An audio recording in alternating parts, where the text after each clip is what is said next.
Активистите против отворање на рудници во југоистокот петта година се во приправно затоа што 5 години трае нивната борба за конечно затворање на концесиите кои што се отворени на територијата на југоисточниот регион.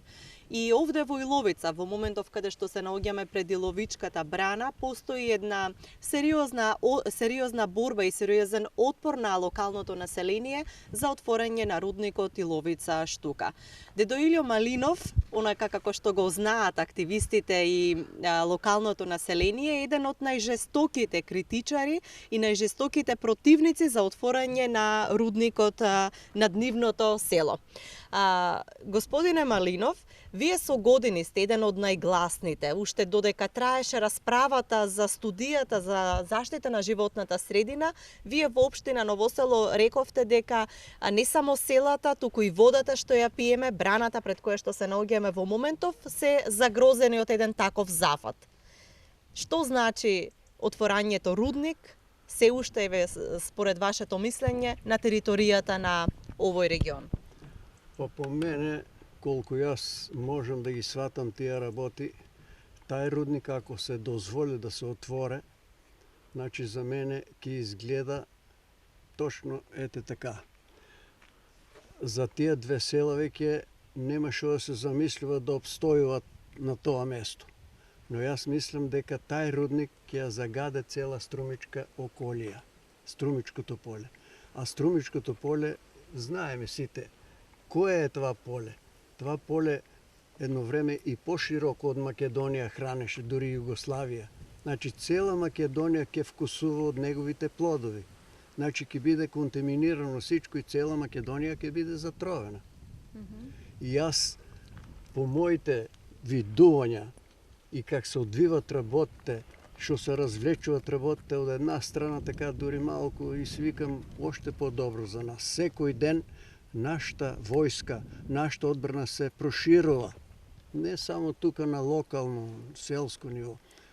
Цела општина, цела Македонија. Јас мислам дека сите умни и разумни луѓе треба да размислят тај рудник ако се отворе, се што ќе расипе.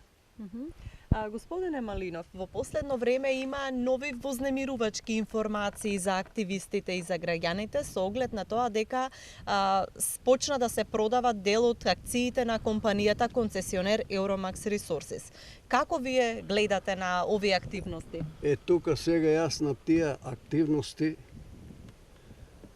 по мои видувања, мислам дека сега тука веќе директно се замешува и политиката наша. А јас сум малку повозрасен човек, јас закачувам малку и од Титовото време од Југославија и сега и сум се оште активист, додека ме држе свеста и можности и ќе бидам. Значи, сега тоа што се праве тука во нашата државичка, тоа беше придокарано со решавање на управен суд, таму ваму станаваше една концесија да се доодземи и това да биде решено. А сега се нешто искрива. Тука јас не сум тај што ќе исправам тие работи, но да кажам јас што мислам. Ако сега не се внимава, ако сега нашите активисти не бидеме поддржани ние, дури јас зборувам за цела Македонија, сите умни луѓе да го спасеме Струмичкото поле, значи, по мене, јас чинам дека тука сега ќе се создаде едно жариште кое сега баш не ни е потребно. Доволно имаме жариште и недосмислени работи во државата, околу државата, Украина, Русија и да не зборувам. Климатски промени, тешок живот, загаден воздух, вода нема. Сега това и треба на нашата истоштена Македонија, која и пред 2-3 дена видехме, гледате за едни историски работи кои не треба да се чачкат на тој начин и това сега ни кусо и тука сега да створиме, да некој покуша да дојде тука рудник да прави. Јас не знам они како размислуват. Може ли да биде тај народ тука од Струмичката околија мирен? А нема да биде. Тука ќе се дигне војна. Војна ќе стане тука. По мене, јас така замислувам. И тоа ли треба на Македонија сега? Тоа е кусо што се расправаме. Значи, ќе биде сериозна работа и ги замолувам луѓето кои пари зимат од таа држава, плата зимат, да размислят кој што прави, суди, до суди и се до последните во собранието.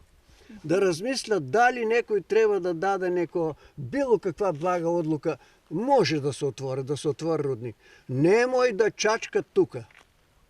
Оти ќе се направи едно такво жариште која скапу ќе ја чини државичката, а рудник по мене нема да биде тука, нема да се дозволе. Никогаш не верувам дека ќе победат негативните сили. Умните луѓе секој пат се повеќе. Овсите војни, овсите и нема да има рудник. Каква е атмосферата во вашите две села споени Иловица и Штука? Дали има луѓе кои што ви пристапуваат овие години и кои што на некој начин ја поддржуваат вашата заложба? Вие сте можеби еден од највозрастните активисти. Да. Види сега, тука има, по првото време имаше такви луѓе. И сега има, ми се приближуват. Има луѓе од тие што имат земено, неле, подаруваа некои ствари тука, дрлачи, танирачи и така на нам. Има луѓе лично до мене кои доидеа и вика, јас земах, ама јас вика не сакам да има рудник. Бори се, ние сме за тебе. Разбираш сега? Значи он зима оти го дават без пари. Тоа е сето направено од некоја алчност. А има многу со тие, значи, как да ви кажем, сега и сме малку намалени, нашето население пространство од двете села, и тие што се останни тука, од некоја лакомо, знаеш, он за 50 евра или за 300 евра ќе земе дрляче, без да размисля дека ќе работи со тие дрлячи. Он не знае, они не слушат што говориме ние, што говорат стручните луѓе. Ако тај рудник се отворе, прашање не во Штука и Иловица и Сушица, малку и понадалеку дали ќе се употребуваат дрлячки тука. Него ќе мора да одеме на некаде ние. А како реагираат иселените луѓе од овие села? Оние кои што се наоѓаат во Западна Европа? Да. Дали има поддршка од нив да се борите против рудникот? Има. Јас сум поддржан од речиоците наши кои доаѓаат тука, стоат зад нас и ние се надеваме и на нив. Нели ако треба, ако дојде ден за дигане на востание, да се супроставаме, ќе бидеме поддржани од нив и од сите. Господине Малинов, вие бевте првиот активист од Струмица кој што јас го запознав против рудникот. Како вие имавте, кој ве информираше за опасноста за рудникот? Затоа што се уште не беше кренато движењето кога вие се спротивставивте. Да. Види, јас в првите времена, јас не сум многу школуван човек, но не сум чисто и прост. Јас в првите времена придружувах на луѓето, сите замислувахме и беше првата реченица, вика, во Штука и Иловица заминува жолтото злато, значи тутунот. Ке дојде злато, рудник ќе се отвори на злато. И ние сите значи рудник на злато, нема да садиме тутун. Значи на един чисто прост начин, луѓето така замислува, и јас со нив, сам дека ќе одеш. И замислувахме ние така, затоа бехме ние мирни, дека тука ќе се отвори рудник, злато тука ќе се вади. И ќе одеш таму с едно кесе, ќе ти турат 2 кила, оди пазарујте. На такво ниво бехме ние. Оти тука и се оште располага население со 4-то деление, се водичи на домакинствата. Со 4-то деление, дури и нема сите 4-то деление. Тука нема, од Иловица има неколку души со факултета, ма тие се оддалечени, отстранени, не икат да ни помагат. Од Штука и тука еден двојца има. Нема тука школувани луѓе, нема луѓе да застанат, значи прост народ е тоа. Това нешто се разоткрија и вие бехте присутни во Босилово, една седница беше жив още Тони Ристо, знаете? Тога јас, така некои постручни работи, од неговата уста јас ги чух тие. Разбираш? Од тога и това веќе навлезе во мене и сите тоа го чуја, се разчуја дека Не е тука това бакар и злато ќе биде. Значи тука има бакар и злато, покрај това има и друго, и трето, и пето. Па, тука обработка, лужене, собрана која никаде ја нема на свето со отровни води, а на каква територија, на какво стоење ќе биде, тука веќе кога се това разчини, јас това веќе ме трогна и до денеска, значи, јас сум по никоја цена да това да не биде рудник тука и не смее да биде, и си чинам дека јас кога сваќам, тука ние имаме по Струмица, ние Струмичко поле, прилика да ти речем, некоја 100.000 општина. Ма разбираш, тука имаме ние луѓе секакви, стручни, учени и се. Они нека го растумачат това. Дали това треба тука да се отворено према Струмичко поле, погледни. Па нема логика, нема. За това.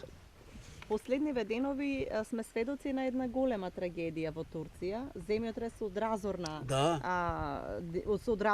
разорни размери. Дали тоа треба да биде еден вид поука, дека не смееме джиновски градби, како предвидените брани да градиме, кога природата секогаш има други планови? Има. И тоа нешто, сигурно помнеш јас во Босилово, това ми беше и сега постоја на YouTube това. Јас најмногу се задржах тога и на браната и ме плаши и сега ме плаши. А и сите, а ти това сега што природата направила? Ако таа брана биде изградена, колку околности и пречат на таа брана? Таа брана ќе биде висока, а изградена со земјата, од тај рид тука, нели, ќе биде тргана земната, ќе се прави брана за да се дојде до рудата, со некоја обична земна. А това и денеска јас чујах од високите наши сезмелози, дека тука на Кресна, нели, имало е пред одредени години, некој многу посилен земјотрес, него се што е имало тука. Това може уште еднаш да се случи кога ќе има браната. Ако таа брана пукне со тие отровни води, што ќе направи? Дека ќе оде таа вода? Право тука Бришка, преку Струмичко поле, се до Егејско море таму. Ќе оде на Кавала. Значи таа е сериозна работа со таа брана. А нема шала тука. Господине Малинов, за крај, вие сте возрастен човек и долго паметите, а памети и околината дека сте со децении активен во општествениот живот. Кој е вашиот порив? Да бидете секогаш буден и да ги следите работите што се случуваат во обкружувањето? Па види се, можда тука има нешто, некои генетски работи, јас уште од дедо ми, татко ми, така. И јас сум од една породица таква, как да ти кажам, хумани луѓе, мирни луѓе, добротворни луѓе. Мојот дедо е бил едно време во четите на против Турци. После Гоцев. Гоцев четник е бил мојот дедо. Јас сум наследник на него и лично ме сум на него. Тај човек, мојот дедо е бил човек со почит. Он ако говоре на средина, сите ќе кјутат и ќе слушат он што говоре. Значи јас од такви фамилии потекнувам. И това ти што ме питаш сега, јас сум таков човек, значи, и ќе останам до крај.